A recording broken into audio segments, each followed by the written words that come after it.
There we go. All right, so Uh, Duke's on the run right now.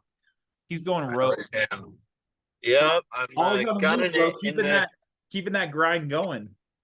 You in know. the Chrysler 200.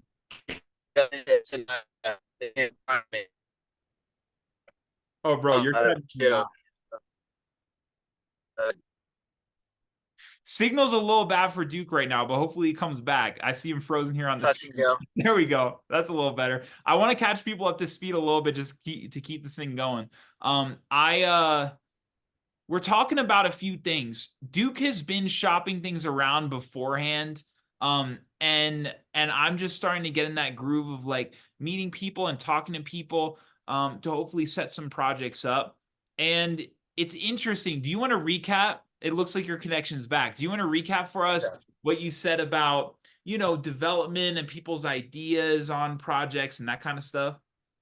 But yeah, it's funny, first and foremost, that you've brought it to a couple places and some big places, and already they're just giving you advice on it and saying, like, hey, we're not as excited about this, but we're excited about this.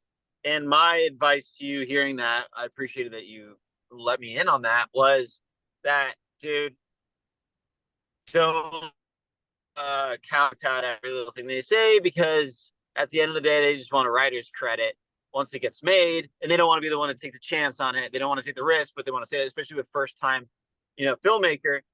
But that being said, so I'm like, just stay strong, basically. And you took it upon yourself, which is very cool, to already follow up with these people. And I don't think I've gotten this far with anyone. When I get any type of, it's not a yes, I'm usually like, okay. But you went back to these people and said, hey, this, just check it in. You didn't ask for this. That's my takeaway. You didn't ask for this, but I took it to somewhere else, somewhere big, and they said they liked it except for this reason. And then am I correct so far in that? Yeah, And yeah, then they responded and yeah. said, like, okay, well, we appreciate that, and let us know when you do have that update. We'd like to read more. Right.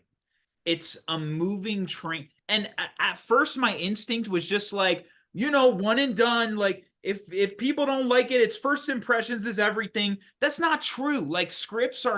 scripts are a moving, breathable document, and they're always able to change. And even when you're on set, one of my favorite things, bro, is, I think I talked about this before, but the behind the scenes of The Shining, you get Jack Nicholson there. Like, they're actually shooting in the hotel, so he's there in the empty halls, and he's so pissed because the script keeps changing, and he's like, I can't get the fucking lines. He's like, every morning, he's like smacking his head, like looking at the new sheets, and he's like trying to go over it with the script coordinator.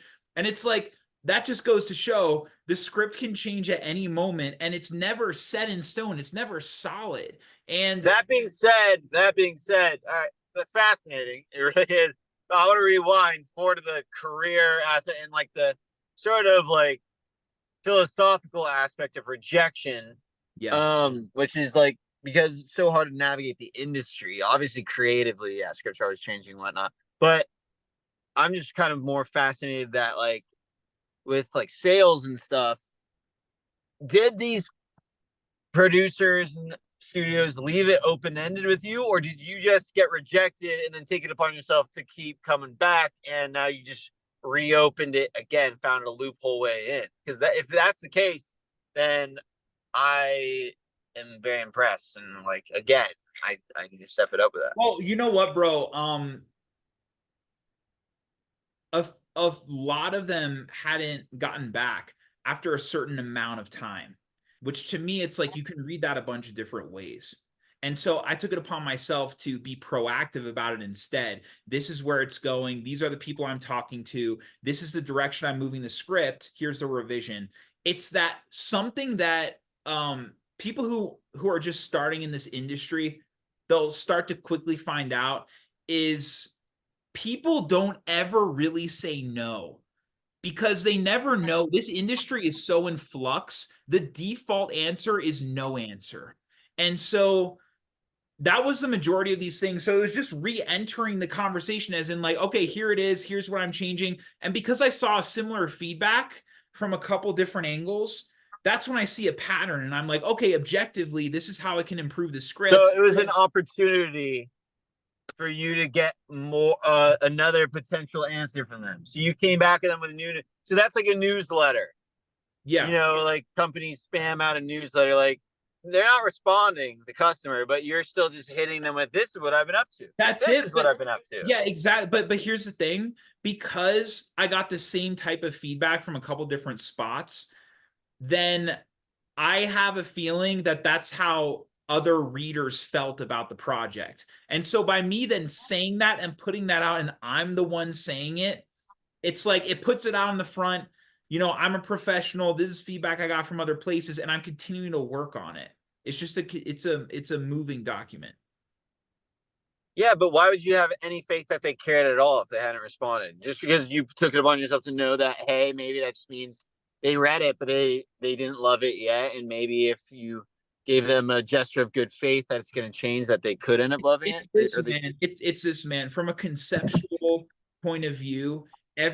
From a high concept point of view, every single person I tell the base idea of this film to, they light up, including all these people that I had set these initial meetings with, and I'm gonna send them the script. So you already knew them. You already knew the people that you're.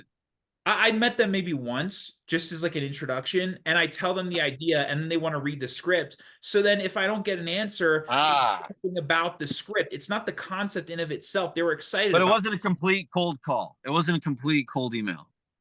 No, it was, well, I had a couple that were kind of Syracuse connections, like, I went to the college. But other than that, yeah, man, I'm going cold. I'm going cold on this. Well, that is something that you went with a cold email, you hit them with it, the script and everything, no response, and then you No, followed no, up no, and it's not that. It's not that. So I reach out cold with my background, over 4 million views, work for these places, blah, blah, blah. I have this attachment, even talent attachment, whatever, for this feature. I've got that stuff in place where it's like I'm not just rando, like wanting you to read my script. I then say, do you want to hop on and have a conversation? We do that.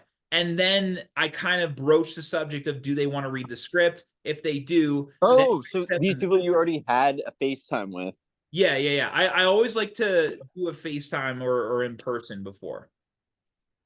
Gotcha. So then after having the meeting and they express their interest, you send it to them and then they don't respond and Right. then you follow up. Exactly. Oh wow, that's they don't respond after. See the No, but that's still impressive that you keep on hitting them with stuff. It's well, bro, it's belief in the project. It's belief in the project. I have full faith in this specific project to the point where I'm even telling a few of them, and this is the truth. Like I'm able to make this for a certain budget range. If I have to go fully independent and get and raise the equity myself, I can do that with this next revision because I'm also keeping in mind the budget and I'm tailoring it to that too. Huh? Raise capital, not equity. Are you sure? Oh yeah, equity is the ownership stake. Finance 101. I love it. Capital. Yeah. Sorry. Bro, no, thank you. But the point is, I'm able to. Even telling a few people like, I will go independent if this doesn't work out. Plan A. That's my plan B. And here's the thing about that, bro. I'm not dependent 100% on people giving me a yes.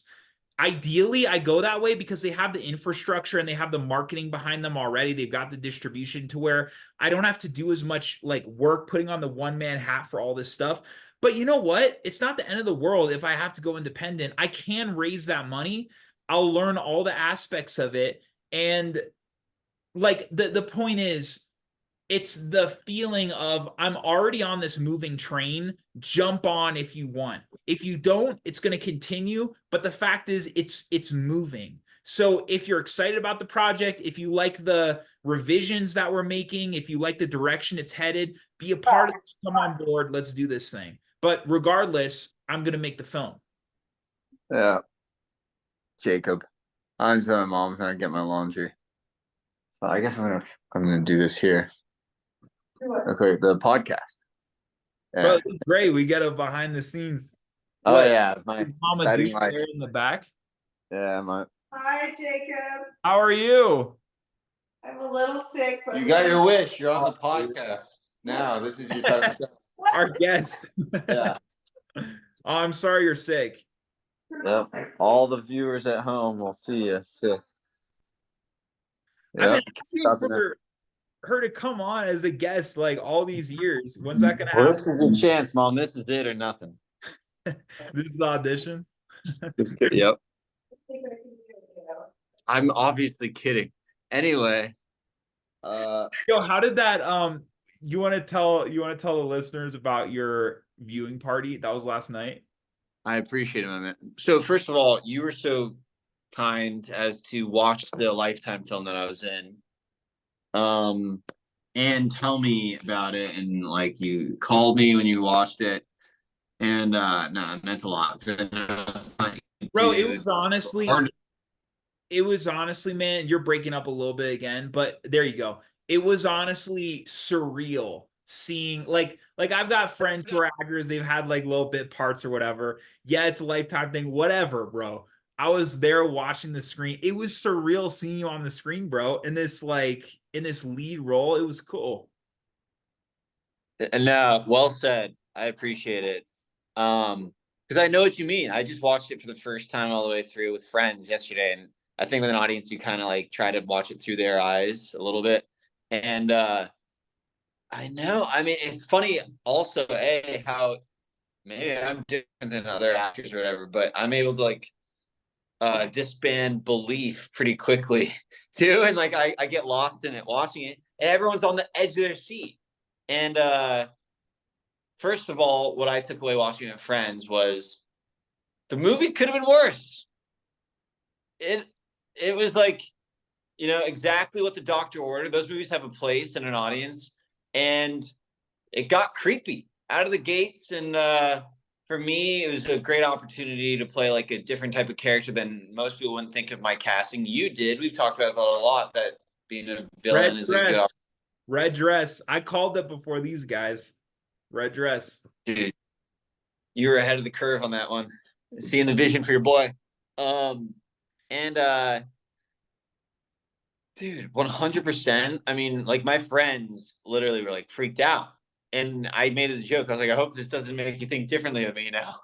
But like straight up, there was a few scenes where like I had to say at the end, like jokingly, like, I'll take my Academy Award in the mail. Thank you very much. Because like the tension and the stakes and the depths to the moments and stuff, like I told my mom too, like a lot of that stuff you wouldn't see in an after school special or like some Disney thing or something. Like it was it is deep. So I think your boys got it.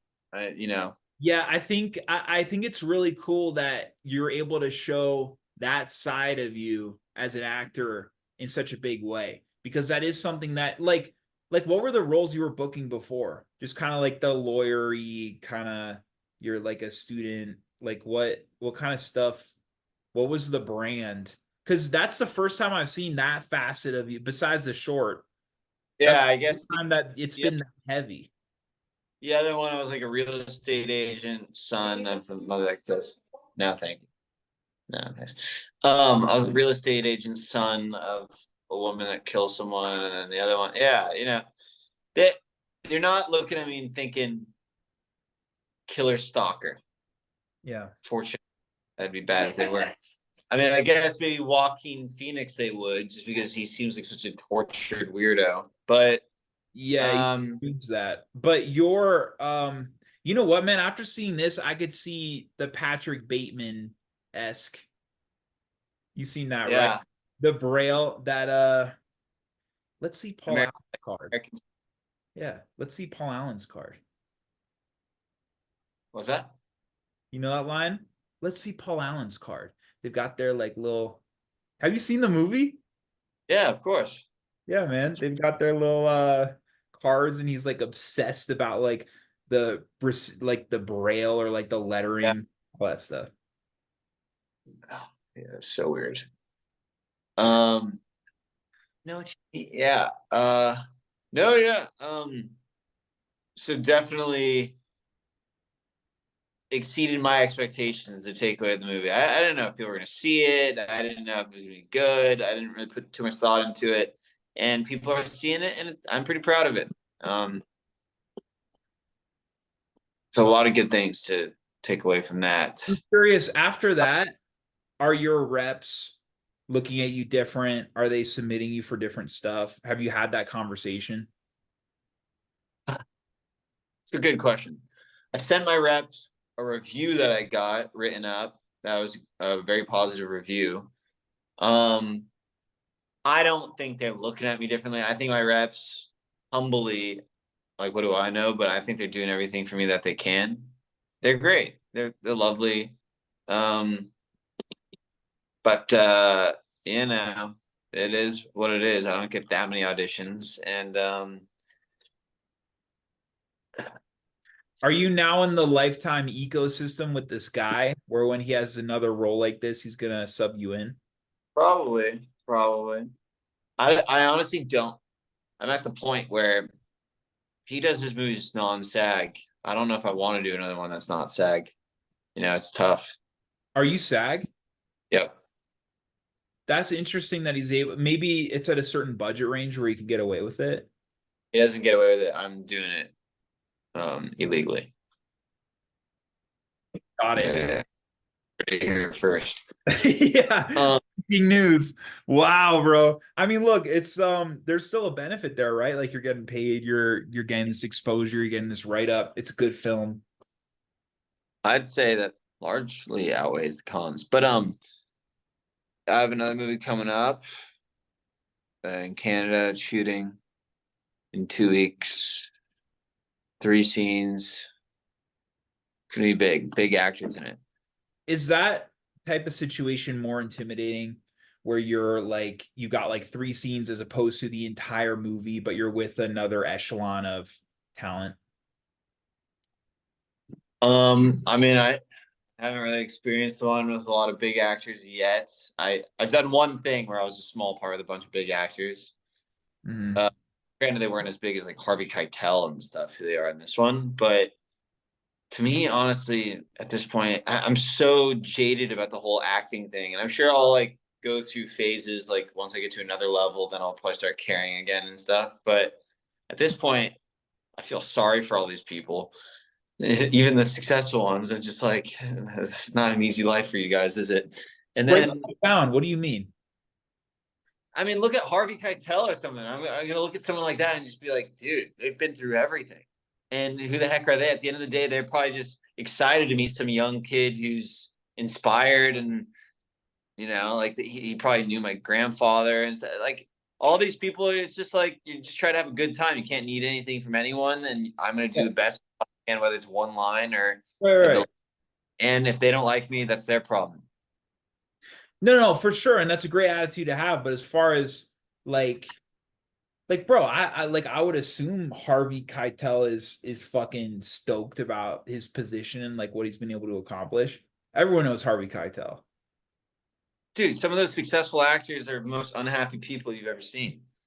I guess, yeah. But I mean, you're always talking about mindset and like having the right thing. It at the end of the day, that's all it is. You just can't be caught up in the wrong tide of this shit. Yeah. And most people are. It's a horrible business. But break that down though, because that's important, man. Is that because they're attaching themselves to like certain outcomes, like external stuff, like they want to reach a certain thing or fame, or they look into fame to like wrong? Like what is it? Yeah, frankly, they're sheep. They're rational. They respond to a horrible business in sort of a human, normal way, which they have like reasonable expectations. Yeah. And expectations are off because it's horrible. And if you expect to be treated fairly and make real money and do all that stuff, you're going to be really, really sad and have nothing to show for all your effort. Well, man, that's why I feel like if you get in a capacity, that's what all of them experience. But I get the sheep thing. I get the thing as an actor is that you're a sheep. I mean, look. No. I'm saying in life, they're the masses, they're the sheep, but you have to be a wolf if you want to survive in that industry and be happy. You have to be like delusionally crazy. You have to be the one that everything's going wrong for. You don't have anything to show for your efforts, like me in a lot of ways, and yet you're still delusionally happy and have other things going on in life because career wise it's not fulfilling. I love this. Look, People, uh, but who's a good example? I mean, Jim Carrey. You go down the list. Luke Wilson, Owen Wilson. Like these people are so successful, and you hear that they try to commit suicide or they get divorced 3-4 times. Yeah, it's just they never have families. Yeah, it's just rough. at the same, it is rough for a majority of them, for sure. I want to touch on the delusional thing though, which is so true. You have to be delusional at a certain level to like feel that this thing is possible. But that's not a negative thing. Like when No, and by the way, that's true of entrepreneurship in general. it is, yeah. Businesses fail. I was just listening to this guy today. So this guy, Scott Galloway, he's a Wall Street guy. He recommends that most people go to work for a corporation because if you are not as risk adverse and you need sort of a safety net and you can handle the politics of a company and you can take orders well, you'll rise well in a company. But if you sort of you're able to take risks to, almost out of necessity because you have to compensate for not being able to take orders well, like, not being able to work for someone else and do all this stuff, then maybe you're up to be the exception and succeed in entrepreneurship. Are you that guy? Do you have a hard time in those types of settings? No, I'm actually really good at a company. And that's why I've considered everything multiple times. I'm great. The opposite of that. I can't fucking do that. I have such a hard time with authority and taking orders and being in a corporate setting, like all that shit. That's a huge push for me to be so intense with this shit because I know I can't survive in that type of arena. But that's interesting that you feel you can thrive in that too. How is it teaching in school? That's a group setting. It's way better because yeah, we have admin, but at least at my school, it's basically me and the class, and I'm the fucking boss, basically. And that's why I have such a easier time with this gig than anything I had prior. Okay. And yeah, I'd actually say that for myself too. Any type of business setting that I've been in, I probably figured was short term. Right. I never really had to have those real discussions with myself of like, oh, how am I going to do this long term? Maybe that would dawn on me a little harder. But when I worked at a car dealership doing sales, when I worked at PR company, when I worked at restaurants, I've always had to really handle different personalities. Yeah. And a runt, and I'm able to do it for sure. And I think, in a sense, that's just good for life. But anyway, so yeah, back to what you're saying. I think that's true of life too, though. It's not just the film business. Is that you can't be a sheep. You got to be delusionally positive, and you got to keep getting back on the horse. That's it. Always back on the horse. And the thing is, some people are fine with the sheep life. The majority of people are fine with that, But if that's not you, and if you want to really accomplish something major, you got to live uncommon amongst uncommon men. That's the quote. And man, what you're saying too about like people being miserable in this business, especially from an actor standpoint, I think that's more prevalent among actors than it is among any other facet of the business. My own take on that would be instead, like I feel like writers are roughed up. They're pretty roughed up too. I feel like if you took on the producer capacity and you wear that hat and you're driving projects, someone who I mean, I don't know what Margot Robbie is really like or how she really likes her life or whatever, but she's got that Lucky Chat production company with her husband. And it's like being able to see those, just seeing the industry from another angle, from like a macro perspective, I feel like gives you a much better headspace. I do too. I do too, for sure. She seems like someone from afar that Yeah. is having a good time in life, and not just because there's a success. Like, I think it's Right. because she's got a little bit more control, Yes. power to leverage. Yeah, a lot of actors feel Not at like, the whim of other things. Pick your own wave that you want to ride, and then it's all just your lane, and you're just having fun doing your thing. This is what you want to do. You're not being told what to do. It's like, that's just a better way to live. totally.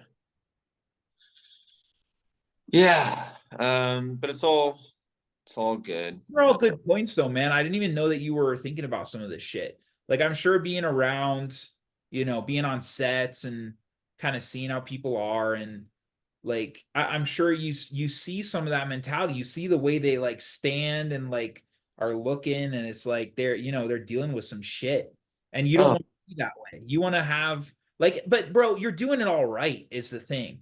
Like, you're pursuing this thing that you want to pursue, but at the same time, you got all the right mentality shit going on. You're constantly checking in. We're doing these accountability things every week, and also yeah. you got other shit on the side. You've got pickleball, you got other things that you like doing, you hang with friends. It's like you have a well-rounded life. And bro, that's me too with jujitsu and like working out. Like, I have these other things that are part of my life that keep me in check, like keep where it's not, this is the whole thing, and your whole happiness and self-worth is like Yeah. dependent on external stuff.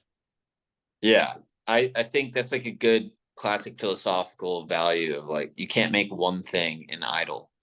Right. You know, you got to be balanced. That's like stoicism and everything. And you still, I think it's a virtue to do your very best in each category that you do. Like, do your best, get the most out of it that you can, um, to inspire other people, to make beautiful things, to really be a mover and a shaker, to work with good people, smart people. These are all like values of a good career. But yeah, you got to be able to ride through the lows.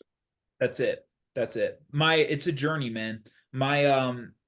My friend in Atlanta, who's another horror filmmaker, and he's done a lot of short stuff. He he's one to just he just talks about like the importance of just keeping that, like, you get all these spikes and you get all these lows, but it's just having that consistency. And again, the stoicism stuff, it's thinking about what is within your control. Are you, is your goal something like finishing 5 pages today? And, man, as I do more producing stuff, as I schedule more on budget, and like, I see that you have so much more control than you realize. And it's like the industry is so, Hollywood wants to make the artist feel like they're subservient and feel like it's in their benefit for the artist to feel like they don't have all the answers and it's all withheld information. There's not really, the truth of it is there's not really that much to it. It's really not that complex. Like, when you break it down, there's maybe like 10 areas that you got to like learn a little bit about. But once you do that, it's like, man, I'm looking at these budget sheets. If I have to end up raising this independent, I see lines for like, how much does the director make per day on this thing? I can put my salary, I can put I can budget that in. There's so much that you can have control over for your own career. It's just a matter of like educating yourself and realizing that you have all the power, you have all the control that you need. You're not subservient to any kind of machine. It's all bullshit. Yeah. I mean, yeah, I'm not worried about that, fortunately. I think these days anyone can make anything. But yeah, it's interesting. So what do you got? What's next on the horizon?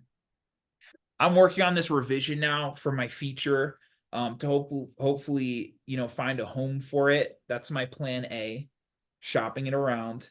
And if that doesn't work out, it'll be budgeted to a level that I can get it off the ground at a reasonable budget with my talent attachment, to where I know that I can make my profit back for my investors, which that's another huge win. If I get a feature out under my belt that's in the black, then it's like, you're off to the races and people know that you can finish a feature. Have you been in talks with your actor you got attached? No, I'm waiting until I get, I either realize the next step is going independent or I'm Nice. for it. Yeah. No, I was curious. Word. That's great. Dude, it's funny. Back to me. I saw on Netflix, there's a new TV show called Baby Reindeer. I fucking love that show. Bro, I've been hyping that show up for weeks on this. Did you see Really? it? Well, that's weird. It's really weird. Maybe it rings a bell because of that, but all right, I haven't seen it yet, but it came up on my thing and I was just like, what the hell? Richard Gadd? I saw him like in Bristol, like in a play or something. Really? Followed him on Instagram like 8 years ago. And he was just, it was like a big deal that he got this little TV show. I just thought he seemed like a cool British dude that like kind of had a type of like career I wanted to emulate in a way, like as far as creating good stuff. He was an actor that said like, he's like, no, writing's like my day to day. Like I'm an actor, that's what I'm known for. But yeah, and like, I don't even know if he had gotten anything done. He was like trying to do plays and stuff. And then honestly, I stopped following him on Instagram because like nothing was going on. I was like, this guy's like not even into his Instagram. Then he freaking pops up that his play, which is Baby Reindeer, that he performed at Edinburgh Fringe Fest, which like, yeah, he I don't even think he's particularly a comedian. He did like off-branded comedy and was a writer. And naturally, a lot of those British people I told you were funny. And so like he kind of geared towards stand-up comedy. Yeah. Did this play in the same vein as like Fleabag. Yeah. And next thing you know, I see him on TV as a huge Netflix hit. It's gone viral. Now I'm just like, all right, I'm starting to sound like my parents who are like, well, you're going to see them. You're going to see people blow up out of nowhere. So did you talk to this guy or was it more like you saw his play? Never met him, saw him on a play. Then I saw him on a TV show and I was like, oh, dude, this guy's doing like cool stuff. I can't believe that bro. I've been, you can look back at the receipts, like literally the last 4 episodes of this pod, I've been hyping up this show. He's fucking incredible and he deserves all the praise he's getting. It's like, he's unreal. He's been top 10 at Netflix for, I don't know, like a month or something. It's a big deal. So cool. But also it makes me think of like my British show. Like I do it in the same vein as that. It looks like it's a similar like tone, like comedic but bizarre, kind of a thriller for sure.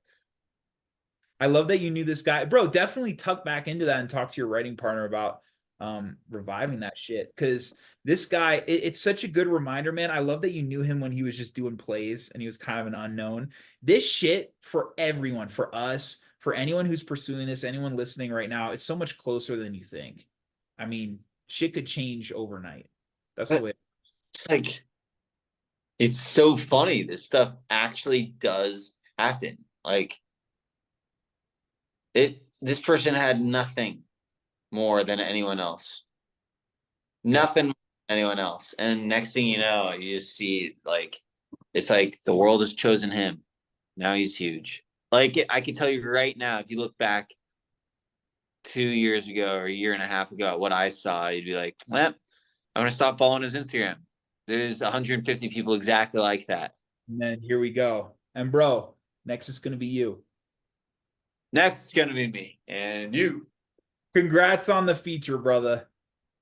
I appreciate it, my man. Congrats on your update.